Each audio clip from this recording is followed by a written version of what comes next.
Good afternoon, everyone, and welcome to the Localization Fireside Chat channel podcast. My name is Robin Ayoub. I am the founder of the channel, and today we are having an exciting conversation about global recruiting.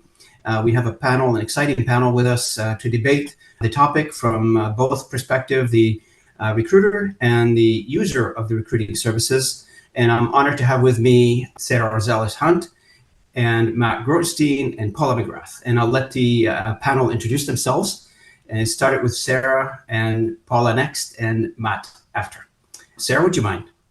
Yeah, hi, my name is Sarah Rosales-Huntt and I manage localization at Perceptyx, which is an employee listing company.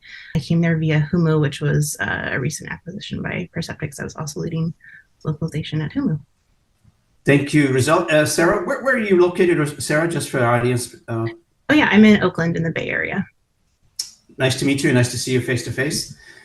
Paula? Hi, I'm Paula McGrath. I own and run International Achievers Group. We have our headquarters in Dublin, the Republic of Ireland, and we have team members based around the globe.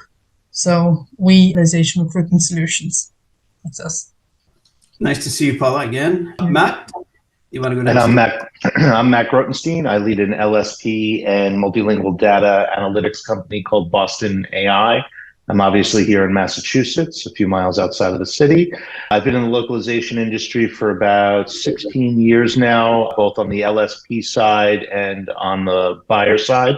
And I've both been recruited and used the services of recruiters. So I look forward to the conversation.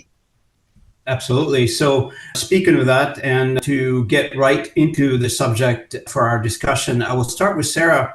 If you don't mind, Sarah, just from your perspective, when the topic of recruiting, outside recruiting comes up, what are the things that comes to your mind from opportunity, challenges, needs, assessment of overall assessment? How do you view this topic of recruiting on your side?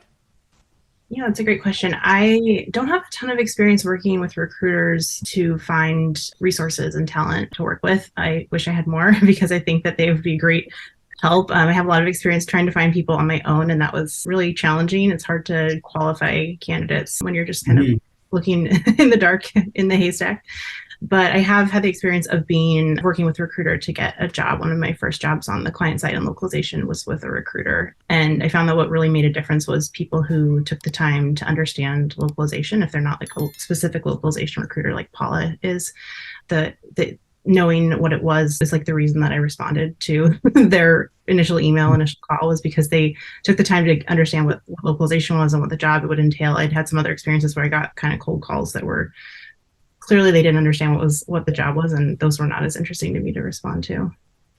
So from your perspective, Vera, if you don't mind elaborating a little bit on this, you've had an experience of recruiting, which brings us to the internal recruiting, and also being a candidate perhaps for a recruiting agency, which helped you place you in a job. Am I saying that correctly? Yeah.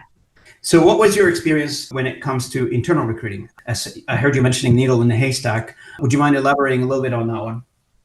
Yeah, when I was at Humu, we worked exclusively with freelance translators. So I was trying to find freelancers to work with and not having a pool myself and having to just kind of go on LinkedIn and search and post job offers and then go through a bunch of resumes and cover letters. It was just really tricky to know just as one person without the background in recruiting who was a good candidate. And I found that people that I thought might be a really great candidate then didn't do well on our translation test or vice versa. So it just I don't know, showed me that it was really tricky, and I wished I had known a lot more. And I'm glad there are professionals who know what they're doing.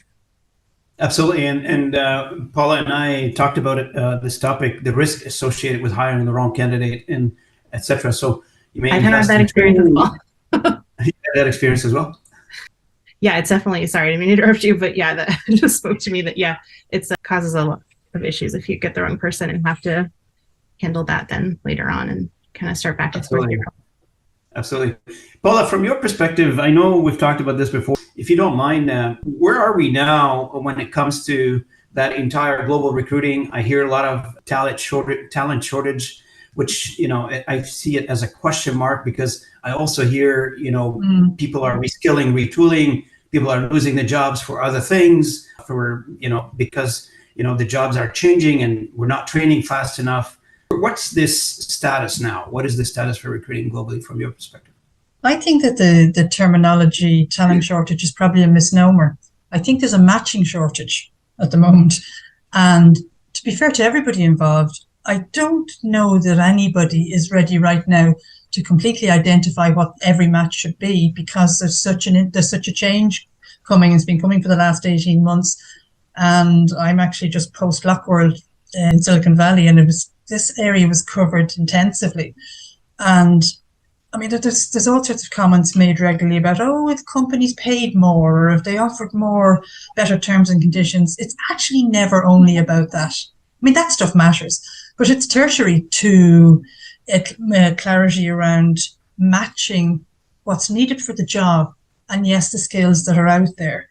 And it is challenging for job seekers to know what to study next, where to study, how to upskill, where to upskill. And it's actually also challenging for hiring companies to commit a budget to staff and new team members that they're not certain are going to be 100% relevant in 12 months' time, because they suddenly discovered their competitors are running off in a different direction.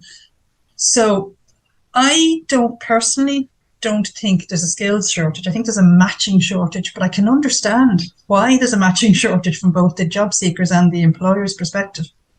Oh, excellent. And, which brings me to the next topic, I guess. Is there, when we say matching issues in terms of skills, in terms of what we're looking for as employers and employee, are we referring to, the lack of understanding what we're looking for on both sides? There's no clarity? No, I'm not seeing that. Now, others maybe, but I'm not seeing that. I'm seeing more a fear that companies that are hiring are nervous to completely put their finger on the type of person or the skill set that they need, because they know everything is changing very quickly. And the change has, in the last 18 months, you can see the whole AI. And then there was a poll taken at one of the discussions in the Lockworld, over the Lockworld sessions, and they asked the audience to identify how quickly they thought things were going to settle down in this whole AI world. And most of the audience thought that within the next 12 months, things will have been pinned down more clearly. But in the next 2 to 3 years, there will be quite a substantial change. So if you're a company that's trying to commit a budget and do your planning, it's not that people are being vague. I think people are just a little nervous to commit part of their budget to something that they really know what they're going to need. Mm-hmm. Mm-hmm. You're absolutely correct, because a lot of changes coming on a technology front, which is combined with the economic conditions that the world and the globe is going through right now. I think it's creating some uncertainty on various things. Budget, are we committing to budget, and how long are we going to commit to budget? Plus the entire industry, this is nothing new. This point that I'm trying to make here is that the entire industry has been led to believe in a very short-term gains versus that long-term investment that you need to make in people, in markets, etc., to realize those gains. I was talking to an individual last week.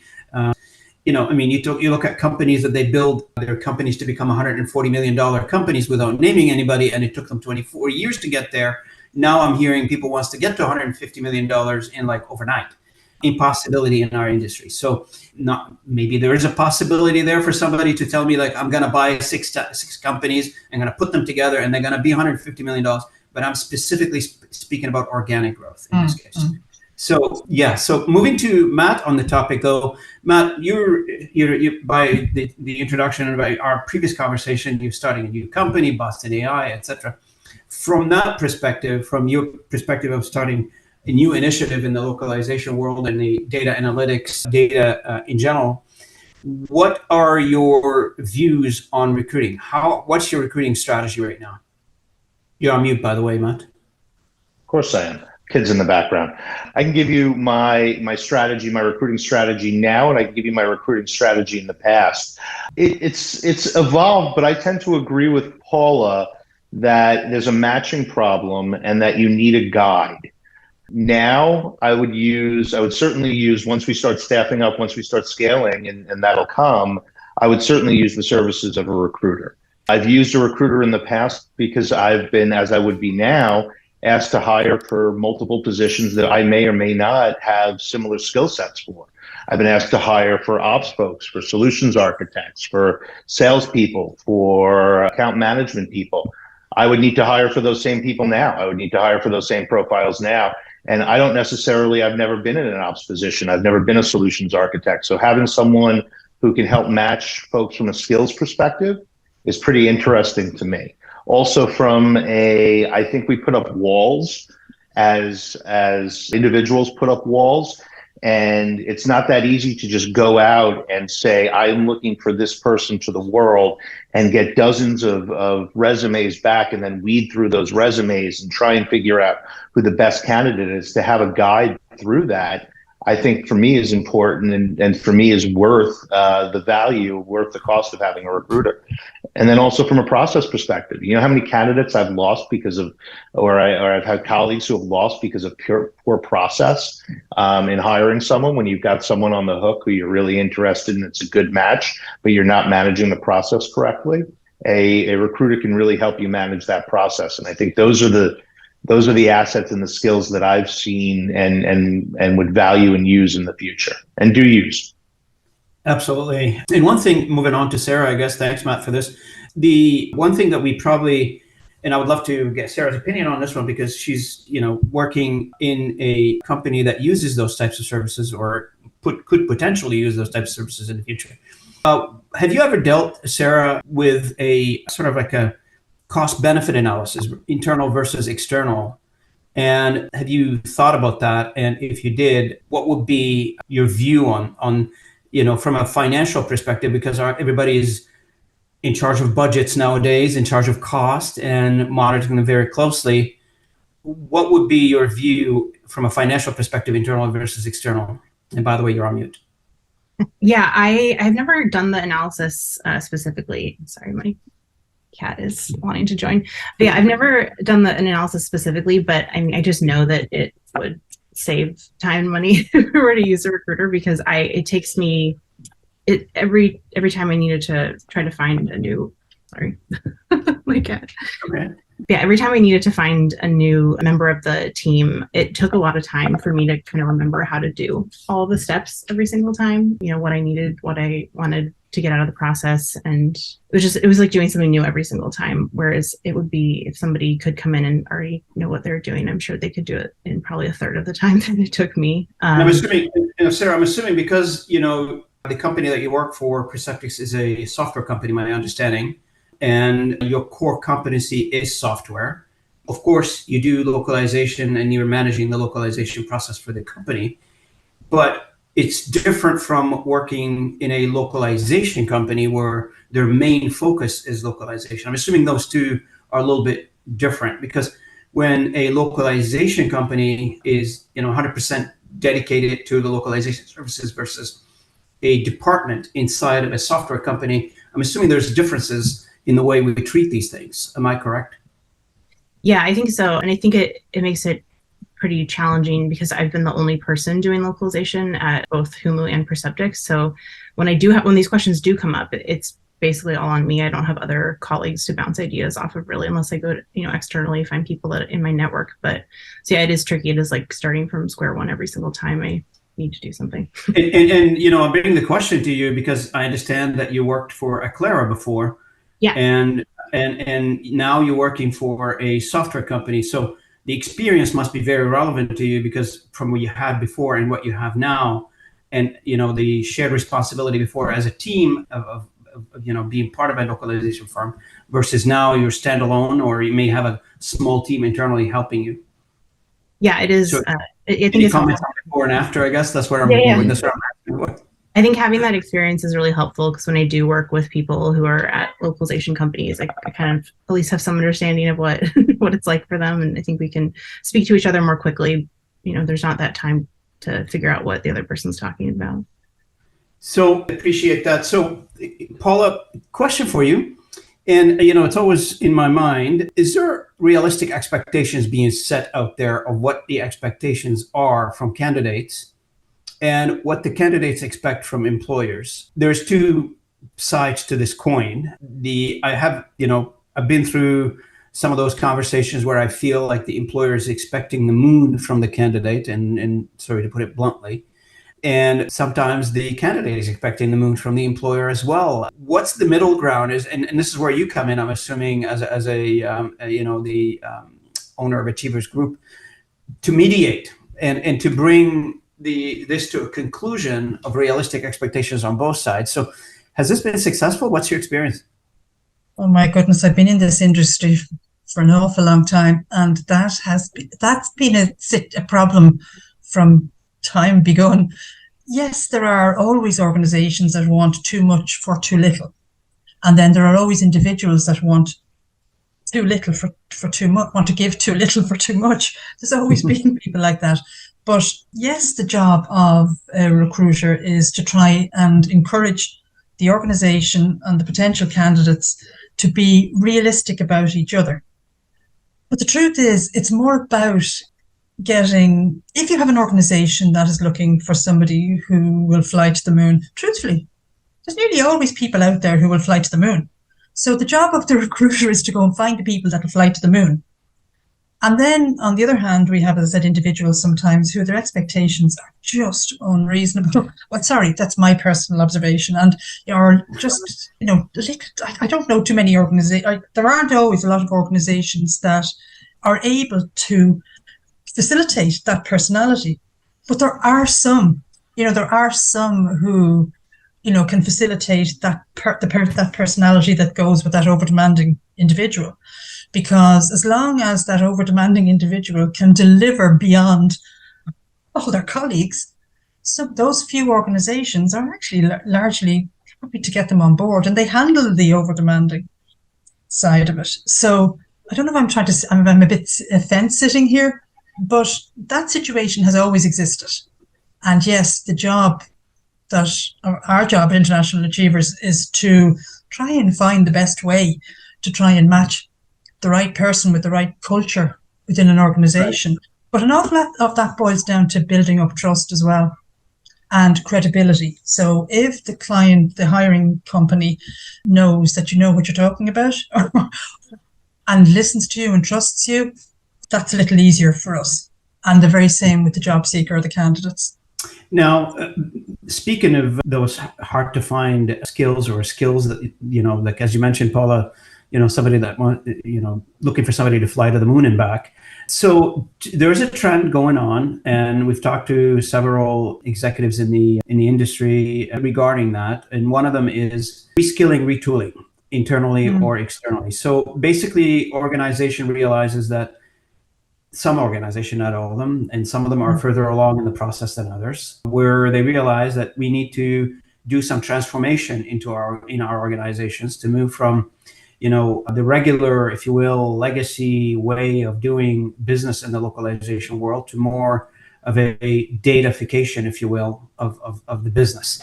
And which, Matt, you've realized that, and I know you did, because your new initiative has always been based on data versus transactions. Give me a document so I can translate it, versus what you're doing right now is creating business. Your business is data and classification of data, et cetera, whatever we do with data.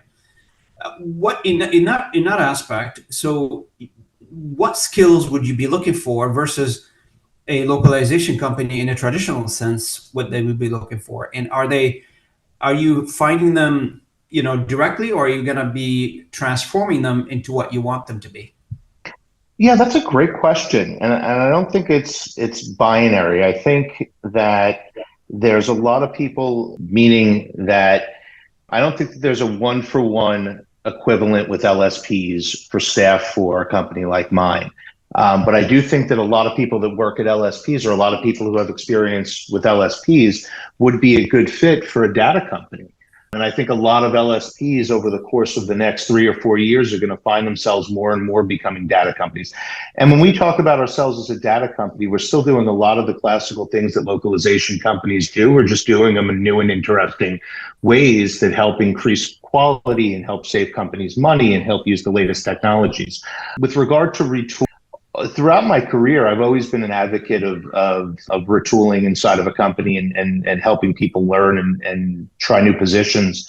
And I can think of several situations where we took salespeople and turned them into solutions architects. If they were highly technical salespeople, but they might not have been hitting their numbers, but they were a cultural fit and a good fit for the organization, turning them into solutions architects or account managers. And developing those skills has always been something that I've done with when I was leading teams. And I think the last part of your question was, will I use a recruiter now for some of those hard to fill positions?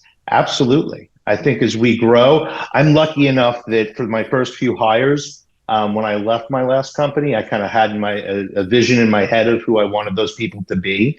So I think my first few hires, I might not necessarily need the help of a recruiter. I might need the help of a recruiter with regard to onboarding and with regard to some of the legal aspects of hiring people. And I think that there's some value there. But certainly as I fill out some of the higher level positions and some of the sales positions and some of the ops positions, I would look to a recruiter.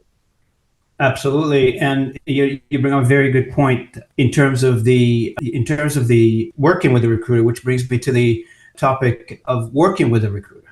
I'm sure there is a process which Paula mentioned in the last podcast, but I would like to hear from Sarah. You've worked with a recruiter before, haven't you? You mentioned earlier you did not work with a recruiter. Am I assuming this correct? Have you worked with a recruiter or not?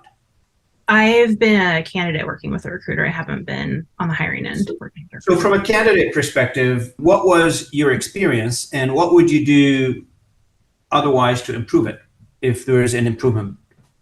It was a really positive experience. I feel like it opened more doors than I could have opened myself. They reached out to me about the position and I had not heard of it before, and they were able to provide really good context and some coaching. So yeah, I would definitely work with a recruiter again. I know that in the past when I've been looking for other jobs, it's really hard to do. I feel like whenever there's a new localization job, everybody in the localization industry applies for it. So it's just really hard to even get that first interview, let alone get to the end to get the job. So I feel like having a recruiter helps because they've already kind of pre-qualified you, kind of have a leg up and have some help and someone to guide you through the process. And they can also help just even identify positions that might be better fit instead of just applying for literally everything that you see on LinkedIn. And so, working with a recruiter, one of the direct benefits as a candidate probably would be looking for is better term of employment. Was the recruiter able to help you get better terms of employment? Well, that's a good question. I hadn't really thought about it at the time because at the time I was switching from working on the vendor side to working on the client side, which was a big goal for me. And it seemed like a really big hurdle and they helped me get that. So I guess I wasn't thinking as much about the terms. I was just excited for that next step. But I would imagine, Paula, correct me if I'm wrong, you would, if you have an opportunity to, fight a little harder for your candidate, I'm assuming you'll put that effort in trying to get them whatever terms of employment it is, more benefits, better working environment. I don't know. From your perspective, can you shed some light on that topic? Yeah, I think it's important though as well to recognize that there's a commercial value that has to always be acknowledged. So wanting it doesn't always justify it, unfortunately. But yes, where there is real commercial value and commercial worth to an organization with that individual or any individual joining them, that's what one of the recruiters' job to do is to highlight that and say, look, this is not the commercial reality for this individual. So we need to look again at the terms. So yes, that's what we do. That's one of the things we do. So, and it's important that that's recognized and the other thing that I have said to hiring organizations in the past is that, look, if an individual is undervaluing themselves, honestly, you need the individuals that are going to value themselves properly, commercially. I'm not trying to be very overly clinical here because it is all human beings, but you need them to have that outlook and that attitude because you need them to be commercially sensible for your organization. You're about to bring them on board to represent you to the market. So yes, we do. Yeah. Okay. And it's, everybody knows that. I guess hiring somebody is a big investment, time, effort, money. You need to have that return on investment, right? So one of the things is I always been reminded of one of my old executive sponsors that I worked with before. would tell me that, look, as an employee or an employer, you can either, if you think as an employee you have a bad deal and the employer thinks that they have a bad deal, that's a recipe for disaster. If the employee thinks that they had a bad deal and the employer thinks that they have a good deal, there may be some room for fixing things, and you fix it normally. If the other way around, if the employer thinks that they have a bad deal and the employee thinks that they have a good deal, well, that's, where this is going. So it's good to have a win-win, but not always the case. But you always have to work to some sort of a resolution in the event of somebody gets hired and things it's still feeling that way. One of the things that it's always been in the past few weeks now has been talked a lot about is that AI impact on the recruiting in general. And people are looking now for, what I think they're looking for is just-in-time skills. I need the specific skills to do X. And, either, they're trying to fill a gap that their competitor has already filled or presumably filled, because there's a lot of misinformation on that topic still, because we're still in the beginning of the technology, and technology still impacting us. It hasn't settled yet, as you mentioned earlier. So some companies would think, oh, my competitor did X, Y, Z. They hired, a prompt engineer that does whatever they do. And so I should go and hire myself as several of these individuals. And, they're hard to come by. They're not easily available. So there is a lot of that just-in-time skills being asked for. And I don't know how realistic that is. Is there availability for those skills? Are they out there? Is it okay? Will I jump in here? Please. Yes, I agree with what you just said there, that what we now do is we've introduced a subscription model into our service offering. And obviously the usual thing with these subscription models is there's different levels of services that are included at each stage. One of the services now included at one of our verticals includes an audit of the hiring company's organization. And I'm lucky enough to personally have skills, and I've also I'm working with the other people as well that work with me on this, who are long-term people in the industry, to actually audit the existing setup in relation to the people that you have on board, and then do a 12, 24, and 36 month plan as to what's needed based on what is happening in the industry. So that's one thing that we're now offering to help with that exact problem. So people actually chasing their competitors going, oh my God, but he's after hiring somebody that's able to do this, that, and the other. Okay, let's have a quick look at your organization rather than looking at what your next door neighbor is doing. What are your growth plans? What industry are you looking to go into? What skills are needed to do that? So let's do an audit. Let's then do a plan for what's needed for 12 months, 24 and 36 months. And honestly, the people that are needed for all those are different people. You may need some people for 6 months, for 12-month contracts. You may need people that are going to take 3 years to get up and running. Are you going to hire them now? Are you going to hire them in 6 months? And that is what we've now included in our service offering to try and address that problem. Yeah, and so from the question regarding the word or these now the remote working, right? So remote versus physical locations. And in Sarah's experience, and Matt, could you guys weigh in on remote versus in office? What has been your experience? I was on mute. Sorry, I was going to say I could go first if you want me to, Sarah. Go ahead. Okay. I've been on both sides of the coin. I started my career really, and this is strange because my first job was work from home, or it was work out of the office. I didn't have an office to work in. And when we worked together, Robin, it was very much a work from home position, even though there was an office in New Jersey. But I've been on both sides of the coin. At Aclaro, we had offices, and part of my contract was working near one of those offices. I've always found is that there's two sides of that coin, also as a manager and as an employee. As a manager, I've always found that I can manage a remote team, and I like managing a remote team, and I like going out and visiting them and having them come to me and having time with them. As an employee, I can honestly say I like having an office to go into part of the time, like a home base, but I like being a remote employee as well. So it really wasn't that much of a change for me when we went from offices to remote. How about you, Sarah? Yeah, I was basically 100% remote before the pandemic. And then since the pandemic, I've been 100%. Wait, sorry, did I say it? I think I said it wrong. I've been 100% in office before the pandemic. And then since the pandemic, I've been 100% remote. I think localization is maybe an easier job, at least if you're doing localization on the client side and you're kind of an island anyway. It doesn't really matter where the island is. So I think it's easier for those jobs to be remote. But also, I mean, a big part of my job is just like kind of tracking people down and finding them and making them tell me information that I need. And that is easier if you're in an office. You know, you can bump into people. It's easier to form relationships so that they will come talk to you. So it is a little trickier remotely, but you can still make it work. You just have to be a little bit more deliberate about it. And I think, like Matt said, there's pros and cons to both. I think for me too, like a hybrid is kind of nice because it is nice to go in and see people, but it's also nice to not have distractions and be able to get your work done and focus. But yeah, currently, so many people are working around the world that I think remote doesn't really impact that. That's right. And you know, remote working and have the ability to build remote teams gives the employee and the employer various flexibilities. Currently, your employer, Perceptix, are they in the area where you live in San Francisco or Oakland? No, they're not. They're very remote. No one's required to go into an office. There's an office in Southern California and one in Lincoln, Nebraska. Okay. So the company, you know, is pretty much remote, I'm assuming. Yeah. There's a few people, so mostly remote.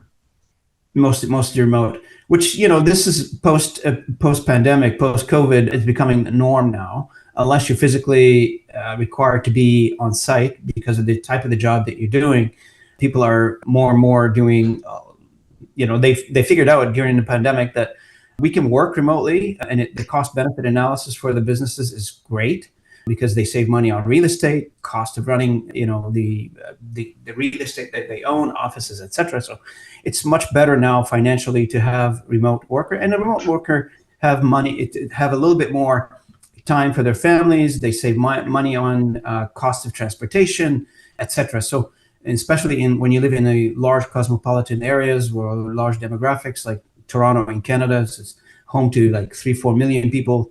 The traffic is horrendous. If I was being asked to go to an office, it'd be, yeah, I'll do it, but I'm not going to do it pleasantly. It'd be like 2 hours to my office one way and 2 hours back every day. So that's 4-hour commute. But also the benefit of having remote, I guess, employees and teams, you can put them now in any country of the world, whatever their skills happen to be, you know, expands the radius of the search process from a recruiting perspective. So instead of saying, you know, I had an office in San Francisco, I want the candidate to be within, you know, 10 blocks away from or whatever, and within the city limit so I can get them to the office. Now it's not that much anymore. If you're working in a knowledge-based industry, you can work anywhere remotely. So the candidates that we have locally, they have competitors now across the ocean or across a continent, etc. So it opens the door for the better skills globally. It's more a unifier, I would say. Am I correct, Paula? I agree with that. The only qualification I'll throw into that is I think it works exceptionally well so long as the managers are properly trained. Because if you have people that are living all around the world and the manager is not a strong manager, I mean a people manager, oh my Lord, I'm basing this on candidates that come to us, and if you are somebody that needs to be managed, and I'm not saying that you're not a good worker, but more junior members of staff need actually guidance. So I think that it works fantastically well, so long as there's investment put into the managers being trained how to manage the people, set clear goals, guidelines, expectations. What are the triggers for good and bad outcomes for the individual? So at least the person doesn't get a surprise 3 months down the road and gets the magic phone call, bye-bye, you're gone. And the person is going, I didn't actually even know that was expected of me. That's right. That's right. It's you're absolutely correct, because when it comes down to, you know, that element of managing employees, regardless of where they are, there's a set of expectations that need to be set, realistic expectations that need to be set, and you need to do pulse check once in a while. And I'm reminded of that because my nephew has been a remote worker as a coder, as a programmer for a company here in Canada. And I was having a conversation with him while I was on travel last week. He was worried about his first performance review, even though he doesn't need to worry about his first performance reviews. He didn't know, you know, the guy just came out of university for his job, First performance reviews, he doesn't know what to expect, and he thinks that he's getting fired. And I'm thinking, like, it's a performance review. If that was the case, you wouldn't be going to a performance review. So there is and this is, again, being a manager, you need to talk to employees and tell them what they expect in the process, etc. But if you only talk to your employees once a year on a performance review, you got to get the reaction that I got from my nephew. So it's all a great conversation. So in summary, for me, I'm hearing that the conclusion to our conversation is that work with a specialized recruiter to find those hard to find skills, create some assurances in the process. Systematic way of working with a recruiter is great as well. And I like the model that you've mentioned, Paula, is that subscription model, which offers several ways, several flexibilities for the businesses to work with a recruiter. From an employee perspective, looking for a job or looking to find that great employer, that value employee in that right environment where you can able to grow and prosper and build a career. Working with a recruiter can help quite a bit as well to find you that right match. Paula mentioned the matching process. And as well, from my perspective, for the audience of watching and listening to this podcast, it is absolutely of great importance to create that match between an employee and employer to create success in our industry. We don't want this industry to create false expectations for both, which leads to failure. We want to prevent failure. We want to create success environments for everybody to prosper and to grow, employee and employer. And on that note, is there anything around the panel today that you would like for the audience to know? We'll go with Sarah first. There's nothing else I can think of to add to all of that. It's been a really interesting conversation. Absolutely. Great, Sarah. Great to have you with us today. Matt, anything you'd like to add? No, I think that was pretty comprehensive. Paula? The only one other thing, as usual, I want to throw in is you asked a question earlier on, Robin, about internal versus external recruiters. And I actually, funnily enough, believe that there's room for both. That's what I believe. I think that at different stages of economic growth within an organization, you probably need somebody close to the wire all day, every day at certain stages. And then at different stages of the economic growth of the business, you need somebody who's out in the playing field, who actually is talking 10 times more than your internal people are to 10 times more people.